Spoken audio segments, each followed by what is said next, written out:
La începutul fiecărei primăveri, la Filarmonica Națională se organizează Festivalul Internațional de Muzică Mărțișor.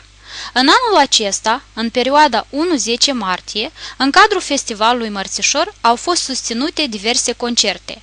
Punctul culminant al Mărțișorului 2011 l-a constituit totuși concertul din 10 martie, Mărțișoare din Balcani, care a fost prezentat de cei mai talentați copii din municipiul Chișinău.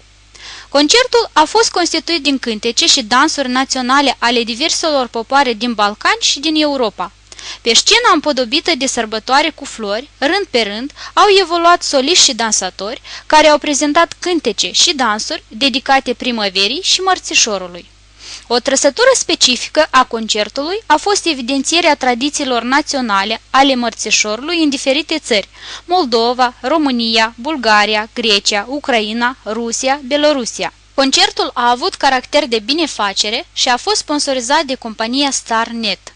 La concert au fost invitați copiii din orfelinate și din familiile social vulnerabile din municipiul Chișinău.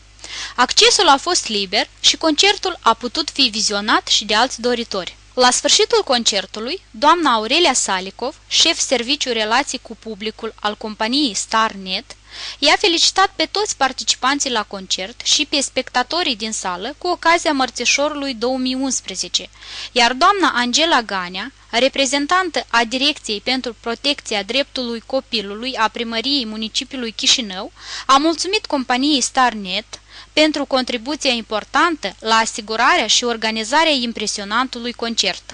În numele conducerii companiei StarNet, permiteți-mi să vă felicit cu sosirea primăverii, anotimpul reînvierii naturii și anotimpul bunei dispoziții. Mărțișorul este o tradiție seculară a poporului nostru și este de datoria noastră ca să promovăm și să păstrăm tradițiile și obiceiurile lăsate de străbunii noștri. Potrivit legendei despre Mărțișor, binele învinge răul.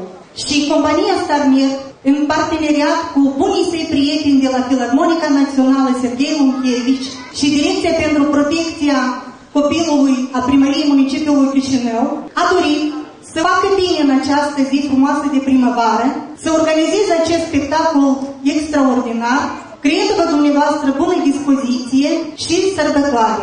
Vreau să menționez că compania StarNet este un promotor activ al acțiunilor sociale și susține și sprijină persoanele în dificultate, patronează case de copii.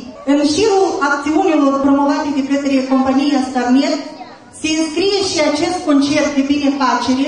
În încheiere vreau să vă mulțumesc tuturor pentru asistență la acest spectacol, să vă felicit cu sosirea primăverii, să vă urez sănătate, fericire, bună dispoziție, succesie și numai bine! Dragi copii, cei care au organizat această sărbătoare, cei care ne-au oferit aceste clipe fierice, într-adevăr, un mărțișor spiritual pe care l-am primit astăzi cu drag toți împreună. Vă mulțumim foarte mult că ne sunteți prieteni, vă mulțumim mult pentru acele proiecte sociale care se realizează cu succes și în Chișinău și în Republica Moldova.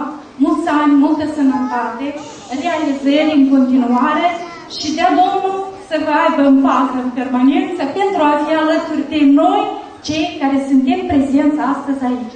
La mulți ani tuturor! Sărbători fericite! Compania StarNet și pe viitor va contribui la susținerea și sponsorizarea activităților culturale și de caritate.